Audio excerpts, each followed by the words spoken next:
Welcome to Google kitchen. இன்றைக்கி நான் செய்ய போகிறது மத்தி மீன் குழம்புங்க. இந்த மீன் குழம்பு அவ்வளோ டேஸ்ட்டாக இருக்குங்க. இந்த குழம்பு சாதத்துக்கும் இட்லிக்கும் நல்லா சுவையாக இருக்குங்க. 1/2 கிலோ மத்தி மீன் எடுத்துருக்கேங்க. சுத்தம் பண்ணிவிட்டு மஞ்சத்தூள் கொஞ்சமாக உப்பு சேர்த்து மீனை ஊற வச்சுருக்கேங்க. நம்ம வீடியோக்குள்ளே போகிறதுக்கு முன்னாடி நம்ம சேனலை மறக்காமல் சப்ஸ்கிரைப் பண்ணுங்கள். பக்கத்தில் இருக்கிற பெல் பட்டன் ஆல் கிளிக் கொடுங்க. 1/4 கிலோ சின்ன வெங்காயம் எடுத்துருக்கேங்க. நம்ம மீன் குழம்புக்கு சின்ன வெங்காயம் சேர்த்து தாங்க நல்லாயிருக்கும். நான் கட் பண்ணலைங்க, மிக்ஸி கப்பில் போட்டு அரைச்சி எடுத்துக்க போகிறேன். இது கூடவே மிளகு 1 ஸ்பூன், சீரகம் 1/2 ஸ்பூன், ஒன்றும் பாதியமாக அரைச்சி எடுத்துக்கலாங்க. அரைச்சி எடுத்தாச்சுங்க. இப்போ தாளிச்சிக்கலாங்க. எண்ணெய் 4 ஸ்பூன் ஊற்றிக்கிறேங்க. கடுகு 1/4 ஸ்பூன், கடுகு பொரிஞ்சு வருதுங்க. வெந்தயம் 1 ஸ்பூன் சேர்த்துக்கிறேங்க. பூண்டு பல் ஒரு 10 சேர்த்துக்கிறேங்க. பச்சை மிளகாய் 2 முழுசாக சேர்த்துக்கிறேங்க. மீன் குழம்புக்கு பச்சை மிளகாய் சேர்த்தா நல்லாயிருக்குங்க. கருவேப்பிலை கொஞ்சம் சேர்த்துக்கிறேங்க.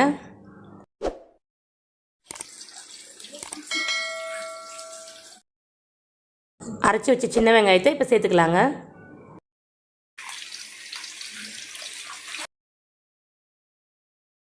வெங்காயத்தோட பச்சை வாசம்லாம் போகட்டுங்க. நல்லா வதக்கி விடுங்க.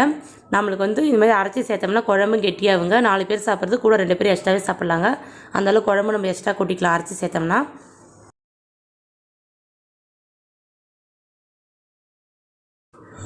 ஒரு 3 நிமிஷம் வெங்காயம் நல்லா வதங்கட்டுங்க. தேவையான அளவு உப்பு சேர்த்துக்கிறேங்க. மீடியம் சைஸ் தக்காளி 2 எடுத்துருக்கேங்க. அதை இப்போ சேர்த்துக்கிறேன். மஞ்சள் தூள் ஒரு சிட்டிகை அளவு,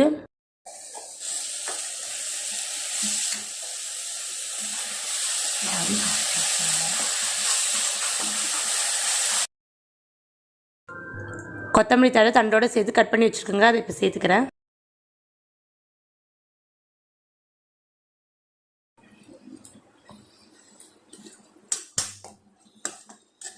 தக்காளி நல்லா வதங்கட்டுங்க. ஒரு 3 நிமிஷம் மூடி வைக்கலாங்க.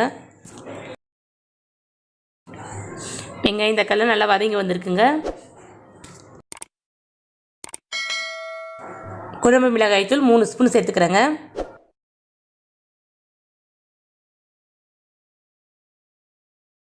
ஒரு 3 செகண்ட் நல்லா கிளறி விடுங்க. அதோட பச்சை வாசம்லாம் போகட்டுங்க.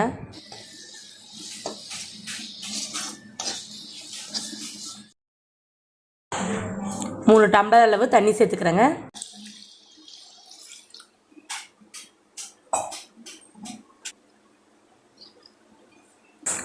குழம்பு ஒரு 2 நிமிஷம் கொதித்து வரட்டுங்க. ஒரு லெமன் சைஸ் அளவு புளி எடுத்துருக்கேன். அதை இப்போ கரைச்சி எடுத்துக்கலாம். குழம்பு ஒரு 2 நிமிஷம் கொதித்து வந்துச்சுங்க. இப்போ கரைச்சி வச்சுருக்க புளி தண்ணியை இப்போ சேர்த்துக்கலாங்க. புளி கரைக்க 1 டம்ளர் தண்ணி சேர்த்துங்க. இதோட சேர்த்து 4 டம்ளர் தண்ணி ஆகுதுங்க. குழம்பு ஒரு 10 நிமிஷம் கொதிக்கிட்டுங்க. இன்றைக்கி நான் செஞ்ச அளவு 5லேருந்து 6 பேர் சாப்பிட்லாங்க.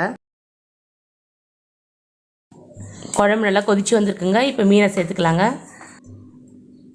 மீனை அடிக்கடி கிண்டி விட வேணாங்க. நம்மளுக்கு உடஞ்சி முள் எல்லாம் மிக்ஸ் ஆகிடுங்க குழம்புல. மீனை சேர்த்ததுக்கப்புறம் அடுப்பை சிம்மில் வச்சு ஒரு 2 நிமிஷம் கொதிக்க விடலாங்க.